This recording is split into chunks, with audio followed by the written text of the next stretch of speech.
다른 데서는 박수 치면 한 곡 더 하고 들어가시더라고요. 할렐루야. 우리 성가대도 굉장한 제한 가운데서 지금 연습을 하고 또 준비를 하는 과정이라 다 사연이요 간정인 것입니다. 하나님께 영광을 올려 드립니다. 오늘 본문을 읽었던 이 본문의 말씀 가운데 우리가 핵심이 되는 구절은 이가 마리아의 아들 목수가 아니냐 하는 이런 부분입니다. 저는 사순절 기간 동안에 약속한 것처럼 계속해서 예수님에 대한 이야기를 해왔고 또 해가려고 합니다. 우리가 예수님을 잘 아는 것 같지만은 실상 예수님에 대해서 다 알기는 우리의 인지 능력이 턱없이 부족합니다. 분석 가능한 분이 아니기 때문에 그렇기도 한 것이죠. 그래서 오늘 우리가 예수님이 그가 마리아의 아들 목수였다고 하는 이 부분을 좀 주목하여 보려고 하는 겁니다. 사실 예수님의 삶은 보통의 진리를 전하기 위한 랍비의 정석 코스를 가지는 않았습니다. 그 당시 뭔가 하나님의 뜻을 진리를 전하는 사람들은 다 예루살렘에 있거든요. 그리고 지금도 유대 사회는 이스라엘에 가보면은 신문의 일면은 틀림없이 어떤 대사건들이 있지만은 그게 어느 랍비가 즉 성경을 가르치고 진리를 가르치는 어떤 랍비가 어떤 이야기를 했다가 주된 톱 뉴스가 됩니다. 그리고 거리에는 가보면 아주도 이상스러운 것은 엘리지 전광판이나 그런 것들을 잘 쓰지 않아요. 이 사람들은요. 벽보에다가 건종에다가 어떤 랍비 얘기들을 수기로 인쇄물이 아니라 쓴 것을 붙여서 전시하고 또 그런 것을 통해서 소식들을 알려갑니다. 유대 사회의 중심은 철저하게 랍비죠. 랍비 중심으로 되어 있는 이런 정신적 세계에 입문을 하고자 한다 그러면 그 사람은 틀림없이 예루살렘에 있어야 하는 거예요. 근데 이 예수님은 프로필 자체가 목수였던 것이죠. 그가 만약 진리를 전하는 그런 어떤 역할을 하고 싶었다 그러면 12살 때 성전을 방문했을 때 거기 랍비들의 눈에 들었고 또 그러한 귀한 아이를 본 이 랍비들은 자기의 문화생으로 혹은 그런 어떤 인재로 보았을 것입니다. 그러면 그때부터 시작해서 예루살렘 유학을 해가지고 명문 대학을 나와가지고 그리고 박사 코스를 받고 하버드를 가고 옥스퍼드를 가서 그리고 이제 강단에 서면 어떻습니까? 하나님은 참이십니다 하면 여러분 훨씬 더 설득력이 있지 않겠습니까? 근데 예수님 목수 별로 프로필을 쓸 게 없어요. 근데 그 예수님께서 나사렛이라는 고향 동네에 가서 해당해서 말씀을 전하게 된 것이죠.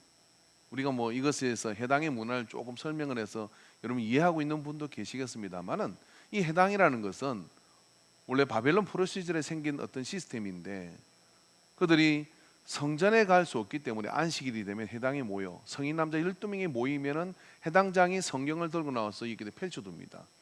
그러면 이 성인 남자 12명 이상의 사람들 가운데 그 누구라도 이곳에 올라와서 오늘 읽어야 될 이 토라의 말씀을 읽고 그것에 대해서 강연이나 설교 같은 걸 할 수 있습니다. 그래서 예수님께서는 이제 성인이 되었기 때문에 나사렛 동네에 해당에 가서 그곳에서 말씀을 전하셨어요. 사람들이 은혜를 받았어요.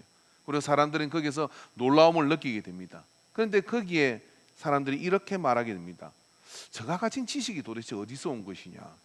그는 마리아의 아들 목수가 아니냐? 목수가 어떻게 저런 말을 할 수가 있지? 그래서 예수님의 사역에 있어서 목수라고 하는 것은 치명적인 당신이 하고자 하는 진리가 전해지는 일 하기 위해서는 아주 독한 핸디캡이고 약점이고 출발 자체가 대단히 뭔가 잘못됐다고 사람들이 인식하는 기준입니다. 자신의 신성을 인지한 예수님은 이미 진리를 다 알았을 것입니다. 그리고 12살이 됐을 때 진리를 전할 수 있는 그런 어떤 역량이 있었던 것이죠. 근데 우리가 여기서 드는 질문은 이것이죠. 이것이 선택인가 필수였는가 하는 부분입니다. 자, 여러분에게 33년의 시간이 주어졌고요.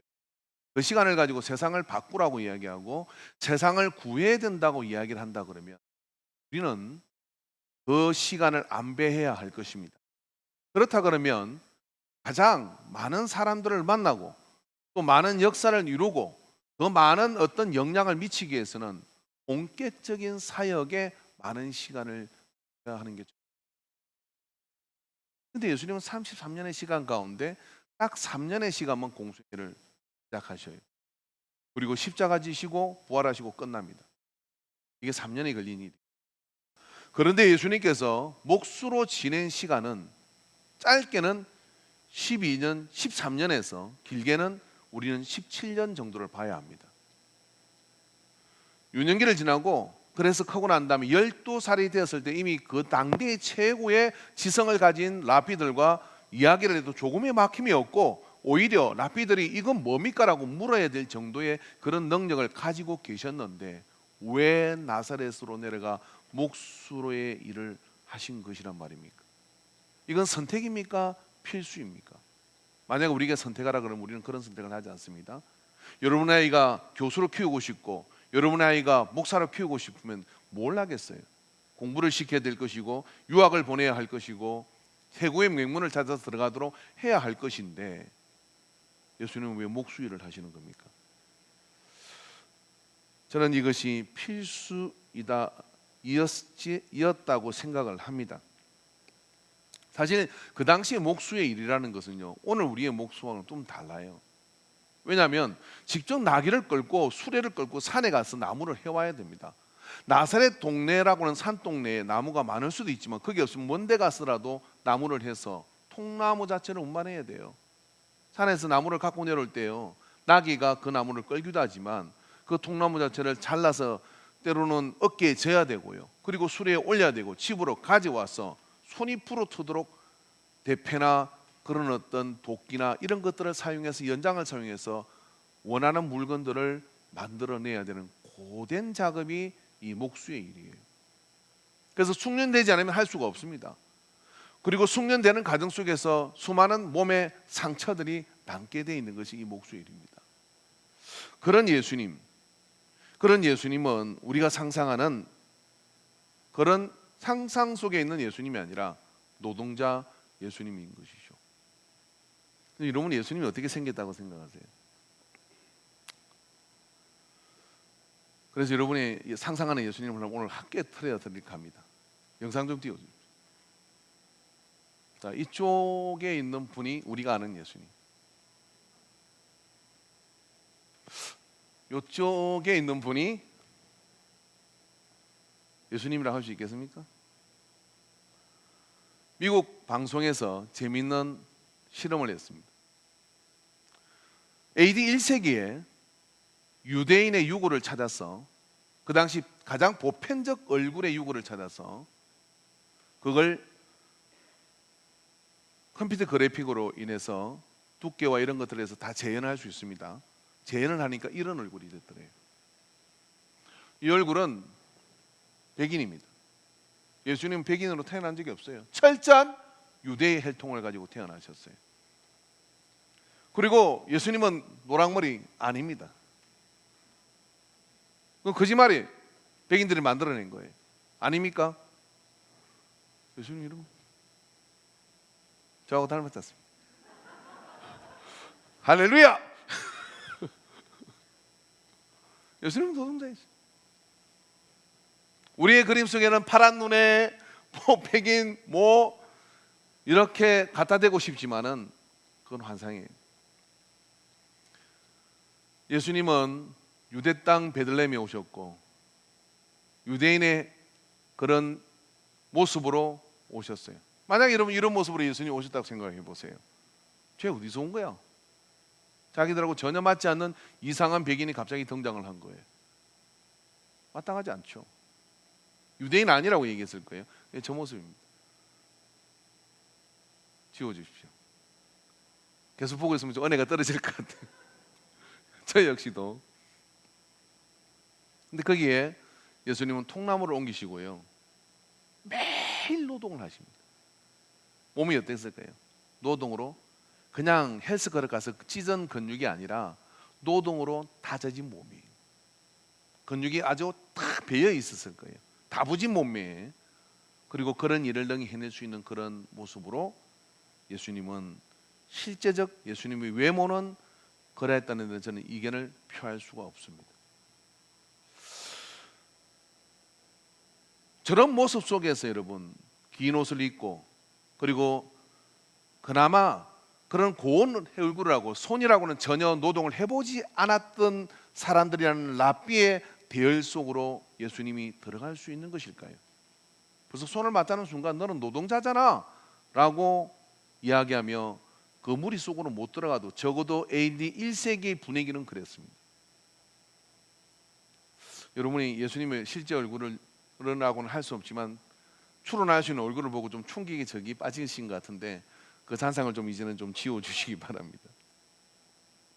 자, 그런 예수님께서 목수의 일을 하시게 되는데, 그래서 오늘 우리는 목수 예수님을 좀 만나봤으면 합니다. 이 예배 시간을 통하여 예수님에게 목수의 시간은 사실 사람의 언어를 배우는 시간이었다고 저는 생각합니다. 자, 예수님은 하나님이십니다.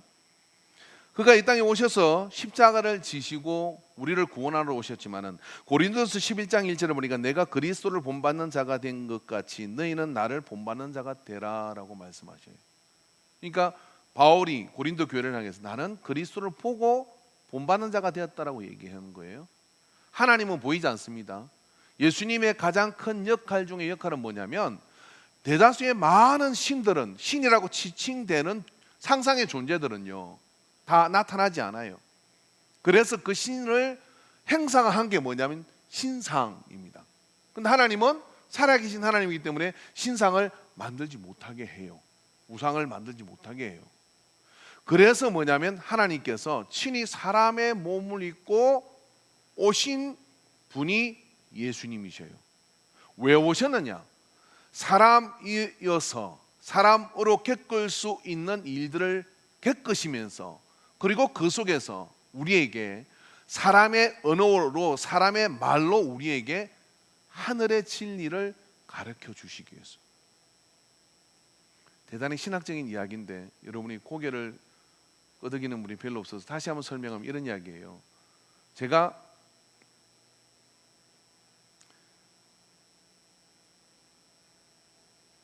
아프리카 말을 쓴다고 합시다.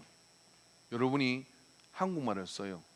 제가 심오한 진리를 가진 사람이라고 칩시다. 제가 아프리카 말로 쿤타킨테 그러면은 그게 무슨 말인지 아시겠어요? 제가 아프리카 말로 이 세계에서 1시간 동안 떠든다고 하면 여러분 그 말을 알아들을 수 있습니까? 없잖아요. 하나님의 존재는 영이시라 사람이 그 하나님의 존재를 간이 가늠할 수 없습니다. 대다수의 많은 경전과 신은 신의 언어로 사람들에게 이렇게 저렇게 하는 것이죠. 구약 역시도 그런 부분이 많습니다. 그런데 예수님은 어떤 분이시냐면은 당신이 가진 진리를 직접 전달하시기 위해서 사람의 몸을 입고 있어요. 아까 전에 그 시커멓택택하게 생긴 그분의 모습으로 오셔가지고 사람들 속에서 당신의 진리를 전하고자 하는데 그 전하기 위해서는 뭡니까? 사람의 느낌과 사람의 고통과 사람의 슬픔과 사람의 모든 애로사항들을 다 익히는 시간이 필요한 것이죠. 히브리서 4장 14절에 16절의 말씀을 보면 그러므로 우리에게 큰 제사장이 계시니 성천하신 이 곧 하나님의 아들 예수시라 우리가 믿는 도리를 굳게 잡을지어다. 우리에게 큰 제사장이라는 거 우리와 하나님 사이의 문제를 해결해 주는 분이에요. 우리에게 있는 대제사장은 우리의 연약함을 동정하지 못하실 리가 아니요 모든 일에 우리와 똑같이 시험을 받으신. 여러분 사람의 언어를 한다는 게 이런 얘기예요. 한국말 한다고 할 줄 안다고 해서 그걸 한국 사람이 되는 겁니까? 안 돼요. 우리가 영어를 한다고 해서 미국 사람이 됩니까? 안 돼요. 영어를 써도 한국식으로 쓰는 거예요. 한국적 감정을 가지고. 그게 언어를 바꾼다고 해서 되는 일이 아닙니다. 문화와 그 속에서 경험할 수 있는 경험과 이 모든 것들이 합쳐져서 그 사람이 될 수 있는 거거든. 근데 예수님은 뭐냐면 바로 13년이나 17년의 시간, 이 몫으로 보내는 시간을 왜 그 시간을 필수로 가지고 그렇게 하셨느냐고 묻는다면, 당신의 사역 가운데 가장 긴 시간을 들여 그와 같이 목수 예수로 사셨던 시간이 낭비일까, 아주 소모적인 그런 것일까 라고 할 때 반드시 거쳐야 될 가정을 예수님께서 그러셨다. 왜 그러냐면 시험을 받으신 이로되 죄는 없으시니, 그러므로 우리는 긍휼하심을 받고 때를 따라 돕는 은혜를 얻기 위하여 은혜의 보좌 앞에 담대히 나갈지니라. 우리가 그 앞으로 나가면 우리와 똑같은 경험을 하신 주님께서 우리의 말로 말씀하시고 위로하시고 도와주실 수 있기 때문에 그렇습니다. 할렐루야. 그래서 여러분, 예수님께서 말씀하실 때 그와 같은 거 있죠. 예수님 생각해 보세요. 나무를 산에다가 베 가지고 뭘 만들어 달라 해서 만들어 가지고 가져갔더니 돈이 없다 그러네. 그러면 내가 드린 맨날 며칠의 노동과 이런 것들이 언제 받을 줄 모르는 거예요. 그런 일을 경험하지 않으셨겠습니까? 또 아버지 요셉보다 못하다고 하는 이야기를 또 듣지는 않으셨을까요? 별별 일을 노동의 현장에서 다 경험해요. 여러분, 이게 우리가 그냥 펜대 몇 장 놀려가지고 돈 얻었던 거 날아가는 거고 다른 이야기이고, 내 노동과 내 땅과 내 상처가 난무하는 노동이 들어간, 저는 그래서 건축에 관련된 돈을 떼먹는 사람은 정말 나쁘다고 생각을 해요. 그 노동의 시간들을 어떻게 훔칠 수가 있습니까? 없으면 하지 말아야죠. 그런데 그런 일을 경험한 예수님께서 그 속에서 느끼는 이 모든 아픔과 힘든 것들을 고스란히 온몸으로 느끼신 것이죠.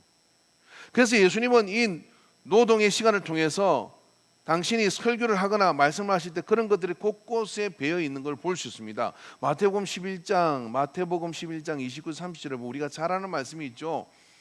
또 마태복음 11장 28절에서 30절입니다. 수고하고 무거운 짐진 자들아 다 내게로 오라. 내가 너희를 쉬게 하리라. 나는 마음이 온유하고 겸손하니 나의 멍에를 메고 내게 배우라. 그리하면 너희 마음이 쉼을 얻으리니 이는 내 멍에는 쉽고 내 짐은 가벼움이라. 예수님께서는요, 유전에 의하면 목수 중에서도 멍에를 잘 만들었다 그래요. 그건 성서 그런 국악 속에 나오는 그런 어떤 유전이라는 것은 전해지는 전성을 이야기합니다. 그런 것들을 정리하는 책들이 있습니다.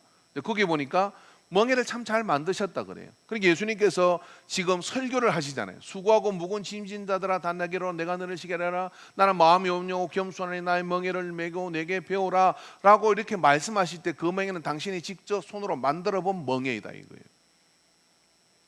노동자 목수 예수님은 수많은 소와 수많은 노개와 나귀와 그런 모든 농사를 대신해서 하던 그런 짐승들의 그런 등판을 만지면서 멍에가 그 위에 걸쳐져서 쟁기를 끌게 되고 멍에가 걸쳐져야 수레를 끌게 되는데, 그런 수많은 그 소들의 등이나 나귀의 등리가 다 달라요.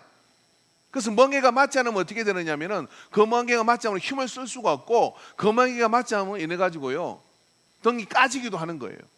그런데 소문이 났어. 저 나사렛에는 예수란 목수는 기가 막히게 멍에를 만든다. 그거를 소가 걸치면 소가 날아다닌다. 그게 소문이 나. 그래가지고 멀리서도 예수님한테 멍에를 주문하려고 오는 겁니다. 왜 그랬겠어요? 당신이 멍에를 주문할 때마다 대충 이 사이즈가 맞겠지가 아니었어요. 나는 현장에 가서 소를 봐야 됩니다. 소를 끌고 오세요. 나귀를 끌고 오세요. 그럼 예수님께서 손을 이렇게 더듬어서 소의 등을 만지고 나귀의 체형을 보고 그러면서 거기에 맞도록 멍에를 걸치겠죠. 그리고 한마디 하지 않았겠습니까? 네가 참 고생이 많다. 그러면서 네가 있으니 주인이 농사를 지어서 우리가 먹을 수 있으니 이 좀 수고해라 하고 멍에를 이렇게 만들어 줄 때 소가 감동해서 눈물을 뚝뚝 흘렸다는 거예요. 제 상상에 닭이가 고기를 끄덕거리지 않겠습니까? 나는 마음이 온유하고 겸손하니. 그래서 주님께서 우리에게 멍에를 지울 때는 우리를 너무 잘 아셔서 내 삶과 내 등판을 내가 만지면서 나도 사람으로서 겪을 수 있는 그런 힘듦과 과정을 거치면서 모르는 자가 아니라 아는 제사장이라 그래서 말씀 속에 이렇게 선포할 때 이게 청중의 심령 속으로 파고드는 것던 거예요.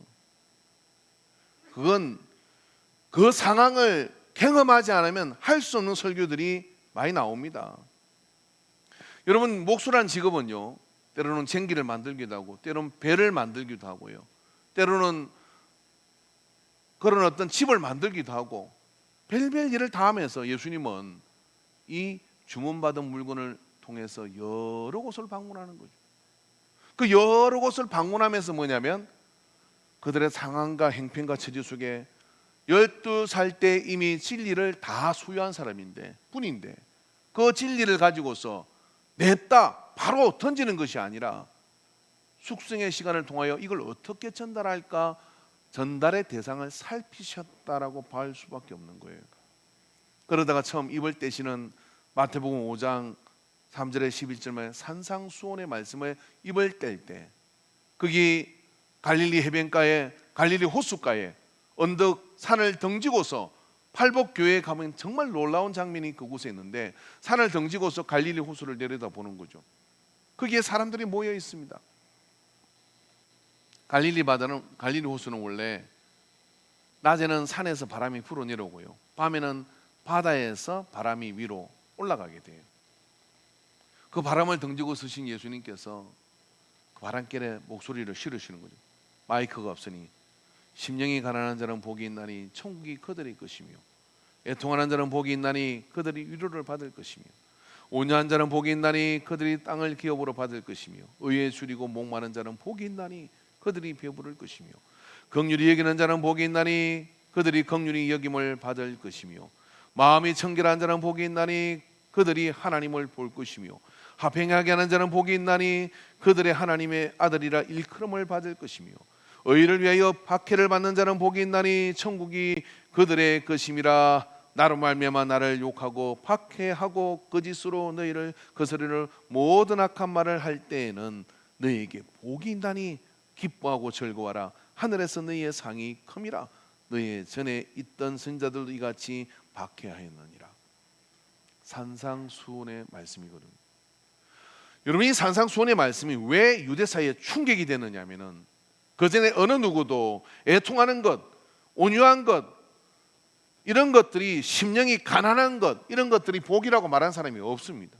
그런데 왜 예수님은 복이라고 말씀하시는 겁니까? 왜냐하면 당신이 그 목수의 삶을 살아 보이시면서 하늘에서 오신 분이 하늘의 가치로 지금 우리가 당하는 일들을 당하는데 하늘 가치를 가지신 아버지께서는 이게 너희에게 복이다. 네가 심령이 가난하기 때문에 주님 앞에 붙잡혔고 가난하기 때문에 기도할 수밖에 없었고 애통하는 그 눈물 때문에 하나님의 위로를 받았고, 이 말씀을 들었던 그 갈릴리 해변에 모인 사람들은 서기관들이나 다른 이에게 들을 수 없던 말씀을 듣고 놀라워했습니다. 왜 그랬을까요? 목수 예수님은 모르고 하는 말이 아니라 당신이 온몸으로 부딪히며 느끼고 깨달은 것을 전하기 때문에 그래요. 오래전에 청년이 저한테 와서 이런 이야기를 하더라고요. 청년을 한참 인도할 때인데 전도사님은 다 경험하는 이야기 같아요, 이러는 거예요. 그럼 내가 그래서 내가 다 해봤다 할 수가 있습니까? 사실은 해봤지만 아니 맞는 것 같은데요. 경험하지 않으면 할 수 없는 이야기를 하십니다, 이러는 거예요. 여러분, 예수님은 다 경험해 보신 거예요. 돈도 떼이보고 무시도 당해보고 목수라고 시큰 일했더니 손이 부러져가지고 깨져서 그래서 만들어 가져갔더니 물건이 잘못됐다고 이야기하고, 이런 일을 경험하며 그 속에서 온유가 길려주고 그 속에서 주님의 뜻을 받들어가는 그 모든 민초들의 삶에 철저하게 몸을 담그신 분이시죠. 그래서 여러분, 목수 예수님의 시간은 거친 노동 시간을 십자가를 지실 몸과 마음을 만드는 데 사용하신 게 아닐까요? 여러분, 패션 오브 크라이스트라는 영화가 있습니다. 그 영화를 보면은 여러분이 놓쳤을 장면이 하나 있는데 멜 깁슨이라는 이 배우가 그 영화를 굉장히 성서학자들을 모아서 캐톨릭 성서학자들과 개신교 성서학자들을 모아서 고정을 거쳐서 영화를 만들었어요. 근데 그 영화는 원래 6시간을 다 풀 버전으로 하려고 그랬다 그래요. 예수님 십자가에 달린 시간이 6시간이니까. 그래서 그걸 촬영하는 과정 속에서 많은 사단의 방해도 있었고 뭐 그런 간증은 아마 그 주인공 예수님이 역할했던 주인공의 간증으로 여러분 영상에서 볼 수 있을 겁니다. 참 놀라운 영화예요. 압박도 있었고 그걸 못하게 하는 방해도 있었고요. 근데 그 6시간을 견딜 수 없다고 판단을 하고 2시간 반인가로 줄였던 겁니다. 근데 그것도 너무 충격적이었죠. 근데 그 한 장면에 보면 예수님 십자가에 달리는 과정에 보면요, 그 십자가에 나무에 구멍이 나 있고 로마 병사들이 예수님 팔이 그 구멍에 맞지 않아서 줄로 묶어 가지고 팔을 당겨서 탈구를 시킵니다. 그리고 자기들끼리 좋아하죠. 이제 맞췄다고. 그리고 거기에다가 그 구멍에다가 못을 박았어요. 여러분, 그 나무는 재사용되는 십자가의 나무입니다. 행틀입니다. 단단한 나무로 됐을 것이고요. 그건 여러 가지 내구성을 가져야 되는 나무입니다. 어쩌면 그 나무에 묻은 피는 DNA를 분석하면 수많은 사람의 DNA가 거기에 뒤섞여 있을 거예요. 누군가는 그 십자가를 만들지 않았겠습니까? 유대인은 절대로 그 십자가를 만들 수 없습니다. 왜 그러냐면 그건 저주의 상징이기 때문에. 더더군다나 로마 사람들이 유대인을 죽이기 위해서 만드는 십자가를 만들었다간 아마 유대 사회에서 매장당할 겁니다. 적어도 예루살렘에서는 그 나무를 만들 수가 없어요. 근데 어느 날 여러분, 예수님에게 이 십자가를 만드는 주문이 들어왔다면 예수님은 어떠하셨을까요? 내가 5년 후에, 10년 후에 혹은 몇 년 후에 저 십자가에 달려야 되는데, 그리고 그 십자가는 구원의 상징이 될 것이고, 그리고 그 십자가는 수많은 사람들을 죄와 어둠에서 끄집어내서 영생의 길로 인도하는 길이 된다고 할 때, 저는 유대 사회 중에 누군가가 십자가를 만들었다면 예수님밖에 없다고 생각합니다. 이건 역시 저의 상상력입니다. 동의 안 하셔도 괜찮아요. 그러나 예수님께서 이 십자가를 만들었든 안 만들었든 간에 예수님은 13년, 17년 동안 수많은 통나무를 대할 때마다, 그리고 산에서 그 나무를 어깨에 올려내서 그 중량을 느낄 때마다, 그 나무를 만져서 뭔가를 만들기 위해서 그 나무를 운반할 때마다, 그것이 어깨에 올라갈 때마다 골고다를 십자가를 지고 올라갈 것을 알고 계시는 예수님께서는 사실은 매일매일 그 나무의 중량에 볼을 갖다 대고 어깨를 깨질 듯이 누르는 그 중량을 느끼며 내가 질 십자가의 무게를 잰 거 아닐까요? 내가 져야 할 십자가의 중량을, 무게를 달아보는 것이 아니었겠습니까? 어느 날 갑자기 예수님이 십자가를 지시는 겁니까? 왜 목수였어야 했던 것이죠? 왜 나무를 다루시는 일을 하시는 것이죠? 왜냐하면 때로는 멍에를 만들지만 무엇을 만들든 움직여야 될 통나무, 그리고 어느 날 그럴 수도 있고 그렇지 않을 수도 있겠습니다만은 주문들은 십자가는 유대사에서 예수님 말고는 만들 분이 없습니다. 로마 병사가 만들겠어요? 안 만들어요. 누군가 만들었다면 그건 정밀하게 만들어져야 되는 겁니다. 십자가를 고정하면 다음에 그건 말씀을 드릴게요. 그렇게 만들어진 그 십자가는 만들 수 있는 가능성을 따진다면 저는 그분밖에 없다고 생각을 해요. 그런데 그가 통나무를 쥐고 움직일 때마다 그는 매일 그 십자가의 중량을, 내가 제 십자가의 중량을 재고 계셨던 것이죠. 이사야 53장 5절에서 6절에 보면 그가 찔림은 우리의 허물 때문이요 그가 상함은 우리의 죄악 때문이라. 그가 징계를 받음으로 우리는 평화를 누리고 그가 채찍에 맞음으로 우리는 나음을 받았도다. 우리는 다 양 같아서 그릇 행하여 각기 제 길로 갔거늘 여호와께서는 우리 모두의 죄악을 그에게 담당시키셨도다. 이게 단순히 나무의 중량입니까? 당신이 인류의 죄를 지고 십자가를 질 때마다 내가 져야 될 십자가의 무게를 감당하시죠.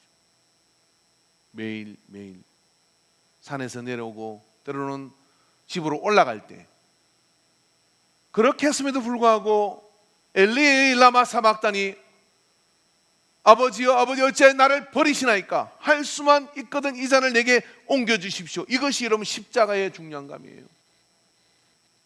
13년 17년에 그 시간이 그에게 필수적으로 필요했던 건 뭐냐면 당신이 져야 될 십자가의 중량을 매일 살아봤기 때문에 이제 때가 되었다 가자 라고 말씀하시며 나의 져야 될 십자가를 주님이 져주신 것이죠. 예수님은 그걸 통해서 당신의 십자가를 13년 17일 동안 만들고 다듬어 가신 겁니다.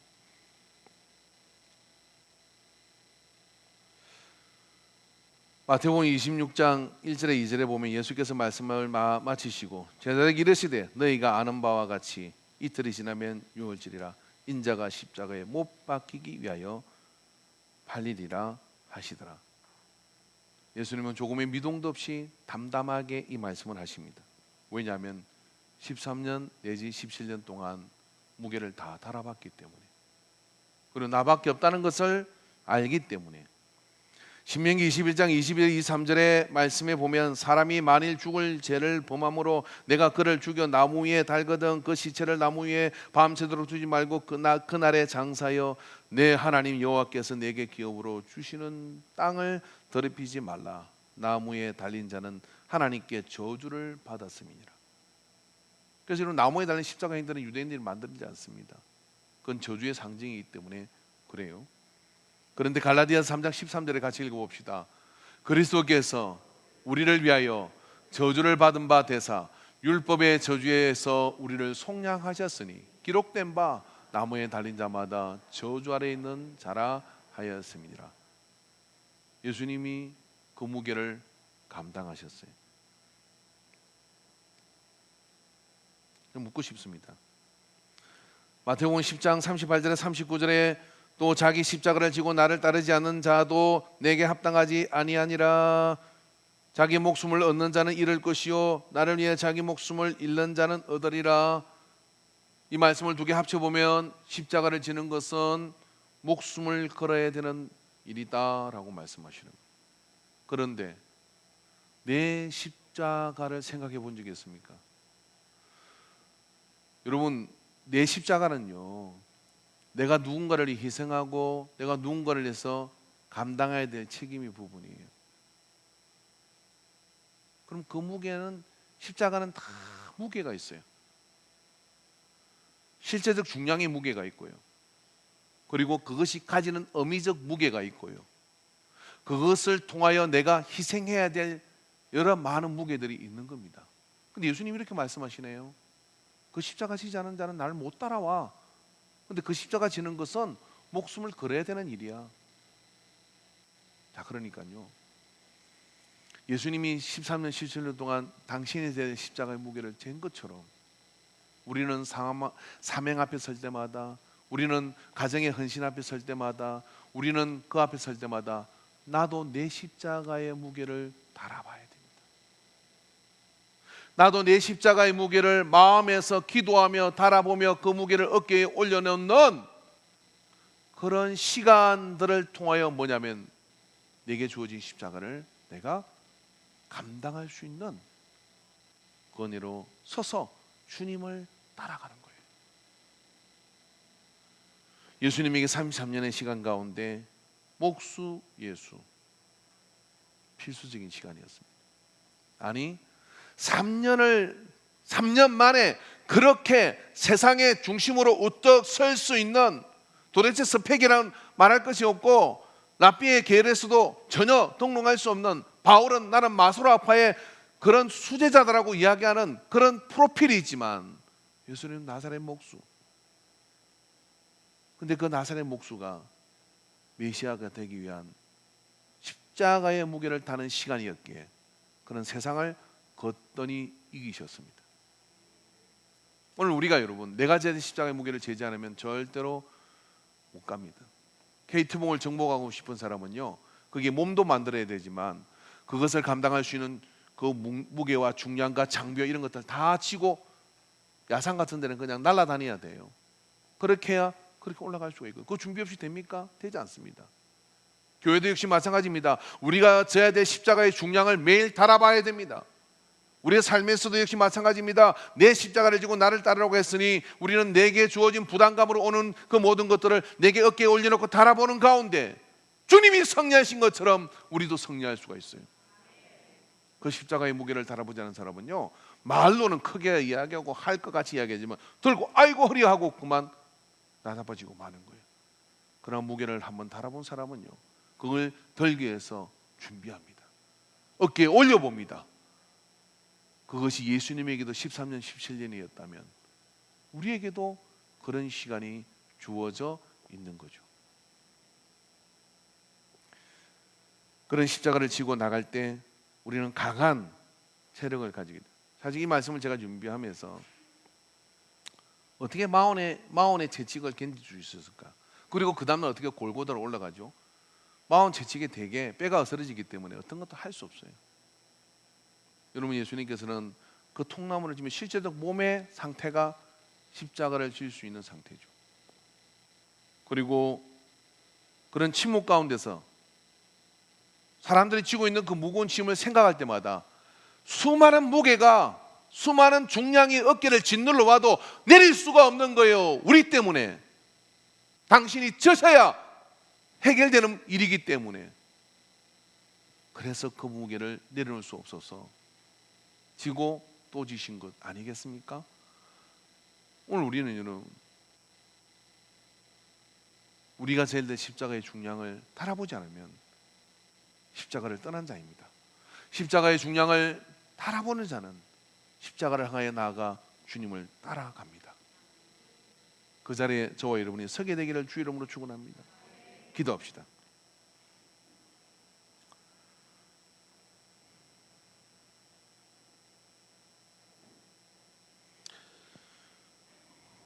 목수 예수님,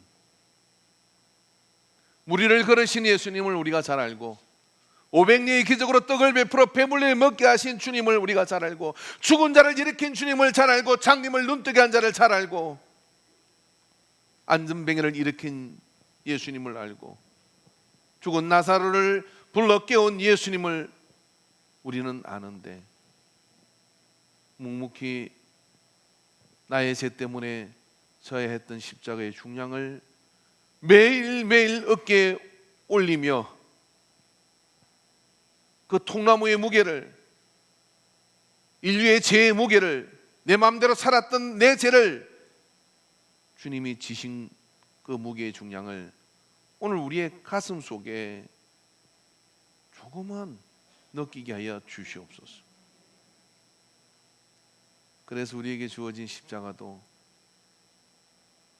매일 그 무게를 달며 치고 가는 자가 되게 하여 주시옵소서. 아멘. 이 시간 잠깐 각자 주님 지신 십자가의 중량감을, 그걸 어깨에 올리시고 달아보셨던 주님을 기억하며 나의 십자가를 다시 지는, 나의 십자가를 다시 그 무게를 지는 자리에 서기를 사모합니다 하는 마음으로 우리 한번 기도합시다.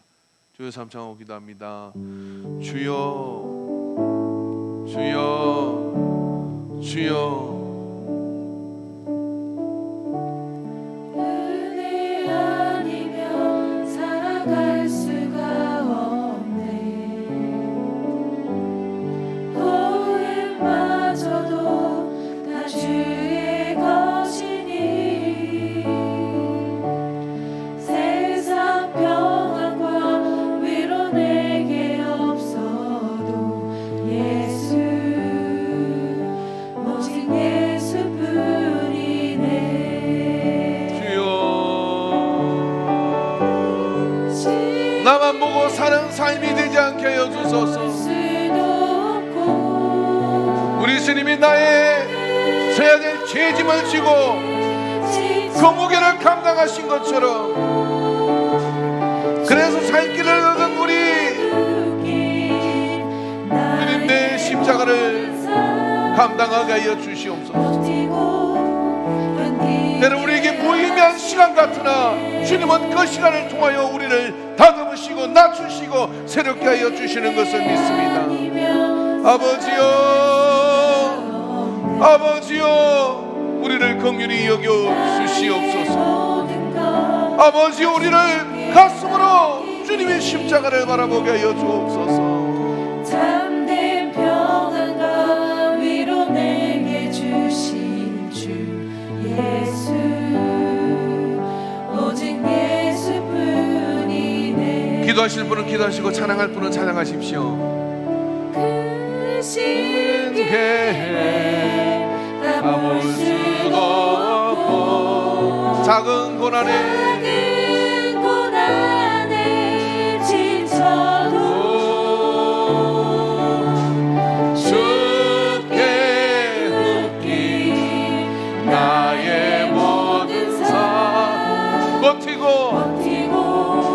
견디게 하시네.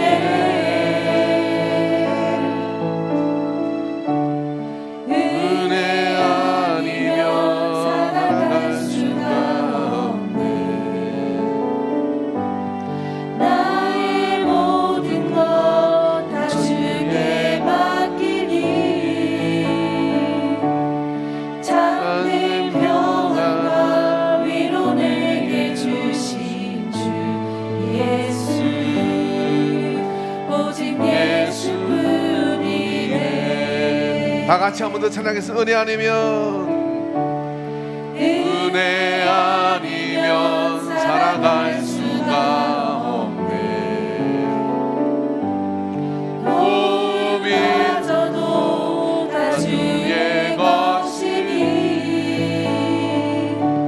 세상 평안과 위로 내게 없어도 예수, 오직 예수뿐이네.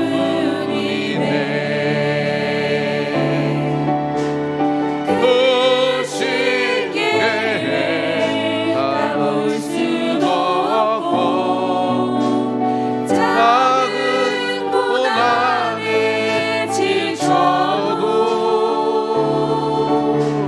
주께 묶인 나의 모든 삶 버티고 견디게 하시네.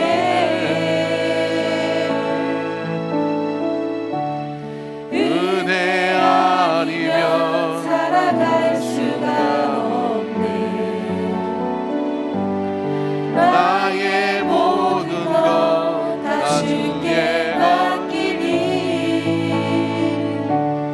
참된 평안과 위로 내게 주신 주 예수, 오직 예수뿐. 그 신께 알 수도 없고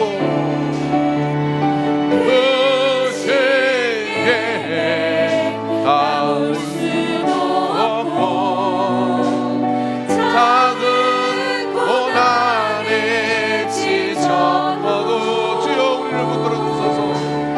주께 묶인 나의 모든 삶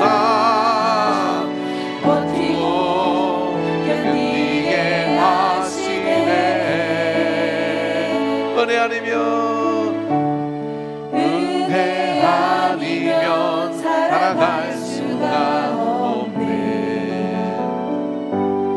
나의 모든 것 다 주께 맡기니 참된 평안과 위로 내게 주신 주 예수, 오직 예수뿐이네. 기도하겠습니다. 하나님 아버지, 오늘 우리에게 목수 예수님을 다 알 수 없지만 주님을 묵상하며 주께서 십자가를 지시기 위하여 또 우리를 아시고자 드렸던 그 시간 속에 주님의 고단한 예수로서의 삶을 감히 우리가 더 가까이 느끼기를 사모하여 나왔습니다. 또한 주님께서 우리가 져야 될 십자가를 맡기셨으니 주님이 승리하신 것처럼 우리도 승리하게 하옵소서. 버티고 견디고 이겨내서 하나님을 기쁘게 하는 자로 서게 하여 주시옵소서. 주께서 우리 가운데 함께 하시는 은혜를 감사드리며 예수님의 이름으로 기도합니다. 아멘.